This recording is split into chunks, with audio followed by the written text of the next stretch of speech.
भूख हड़ताल मत करिए, सबको फिट रहना है, तभी जाकर ये लड़ाई जो है वो लंबे दौर पर चलती रहेगी। सोनम सर जो है उनको भूख हड़ताल का एक्सपीरियंस है, हमें अपनी जान रिस्क में क्यों डाले हम। हेलो बोल कैसे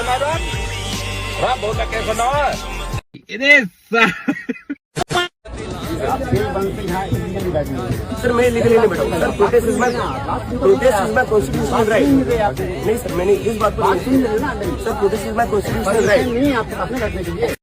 हेलो भाई, इन कॉकरोचों ने अपनी कॉकरोच की गटर बुद्धि फिर से लगा दी, क्योंकि हमारे यहाँ तो सिखाया गया भाई बड़े बुजुर्ग कोई काम ना करे, बच्चों को एक बार बड़ा कर दो तो वो काम कर लेंगे।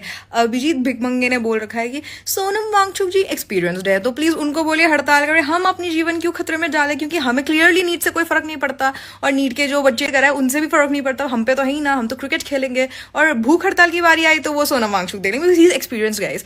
मतलब इतने तुम, sorry for my language, but इतने पकौड़े कैसे हो सकते हो यार तुम। मतलब थोड़ी तो इज्जत रखा करो, जो तुम्हारे साइड में वो बड़े हैं वो उनको तुम बोलो कि भाई आप मत करो प्रोटेस्ट, हम करते क्योंकि हम जवान हैं। मतलब सही में इतने 9 सीख ही नहीं देखे मैंने। तुम वापस जाओ, मैं वापस जाओ, क्योंकि क्लियरली तुमसे नहीं हो पा रहा है तुम्हारा। ऐसे कैसे तुम करवाओगे किसी को भी रिजाइन भाई? तुम लोग का मोटिव क्या था और तुम क्या कर चुके हो? ये नीट के बारे में प्रोटेस्ट था, इसको तुमने LGBTQ प्रोटेस्ट बना दिया, my life my choice protest बना दिया, सब कुछ बना दिया एक्सेप्ट फॉर जो मेन कॉज था। तो भाई देख लो तुम क्या कर रहे हो। As I was leaving, a journalist, a TV journalist, stuck a mic in my face and very aggressively said, "Madam, is Kashmir an integral part of India or not?" About 5 times. So I said, "Look, Kashmir has never been an integral part of India. However aggressively and however often you want to ask me that." नमस्कार, बहुत बहुत स्वागत है आप लोगों का। मैं यहाँ स्वागत कर रही हूँ आपका ईरान से, तेहरान से। यहाँ पर मैंने नहीं सोचा था, यकीन जानिए 1 हफ्ते पहले तक भी, कि मैं इतनी जल्दी ईरान आ जाऊंगी। 16 साल बाद मैं ईरान लौटी हूँ। ये बिल्कुल बदला बदला सा ईरान नजर आ रहा है। इस वक्त एयरपोर्ट पे मौजूद हूँ, अभी लैंड हुई हूँ और उत्साह का आलम यह है कि आपको पता नहीं क्या क्या दिखाना और क्या क्या बताना चाहती हूँ। आपने देखा है पिछले 24 घंटे के दौरान किस तरह से पूरी दुनिया से लोग आके और अयतुल्ला अली खामने के जनाजे पर रो रहे हैं। आते पैसे देते हैं, इतना बड़ा लंगर किया जाता है वहाँ पर। इस तरह की चीजें अगर आप भूखे को खाना खिलाते हैं, अगर आप भी करते तो हम करेंगे। आप बोलिए कि मंदिर में 4 और 3 वक्त का खाना खिलाया जाएगा, हम देंगे बिल्कुल। बट अगर वो पैसा पंडितों की जेब में जाएगा तो हम किसी हालत में नहीं देंगे। इसलिए हमने कभी नहीं किया। हिंदुओं का पैसा है, चोरी हुआ तो हिंदुओं ने ही चोरी किया था, आपको क्या तकलीफ है? मुझे तो कोई तकलीफ नहीं है, मेरे को कोई फर्क नहीं पड़ता कि वो तकलीफ हो रही है नहीं तकलीफ हो रही। मेरा कोई पर्सनल पैसा नहीं जा रहा है, मैंने तो चढ़ाया भी नहीं है, जनता का ही पैसा है। और लूट लूट के जा कहा है, आप ये बताइए, लूट लूट के वहाँ पर सोने के सामान चढ़ाए गए हैं राम मंदिर में, सोने के हीरे के।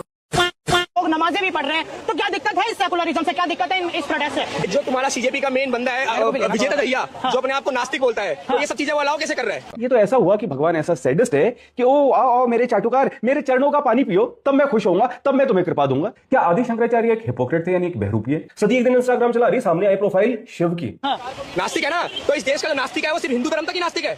हिंदू धर्म को शिव भगवान का मजाक बनाना हो या हिंदू धर्म पे सवाल करने हो, तब तक सब नास्तिक है। वो विजेता दहिया के अंदर इतनी औकात है, इतना दम है, तो नमाज पढ़ने कैसे दे रहा है? वो नास्तिक है ना, तो अलाउ कैसे करने दे रहा है वो किसी भी धर्म में, किसी भी मजहब को? हमारा व्यक्ति तो नहीं कर कीर्तन कर रहा, तो फिर क्या वो उनका खुद का राइट है? वो चाहे उमर खालिद का समर्थन करे, चाहे वो ब्राह्मणवाद को मुर्दाबाद बोले, चाहे RSS को वो जो है आतंकवादी जो है एक संगठन के बोले वो, तो उसके अच्छा, अगर उनके संवैधानिक उनका राइट है, फ्रीडम ऑफ स्पीच है, तो जब कोई ये बोल दिया, जब कोई पूछ लेता है कुरान पर, जब कोई पूछ लेता है प्रॉफिट पर, तो सल्तनत से जुदा कैसे हो जाता है फिर? आतंकवादी हमला जो है जय श्री राम बोल के हुआ है, बताया जरा विजेता दहिया। जो वो बोलता है कि हिंदू आतंकवादी है, कौन सा हिंदू आतंकवाद है जो जय श्री राम का है, किसी भगवान का नारा लगा के करता है? कोई नहीं, उन्होंने तो कोई नहीं है। अरे बोला तो अभिजीत दीप के टट्टू है, ये बिके हुए हैं। गाइस, ये देख लो जेनजी के नए क्रांतिकारी। ये ध्रुव राठी जर्मनी से वीडियो कॉल पर अभिजीत दिपके को सपोर्ट कर रहे हैं। दिपके जी, एक काम कीजिए, इस प्रोटेस्ट को ना बर्लिन में शिफ्ट कर दीजिए, तब शायद आपके ध्रुव बाबा सपोर्ट करने आ जाए, क्योंकि ये तो इंडिया में आने से रहा।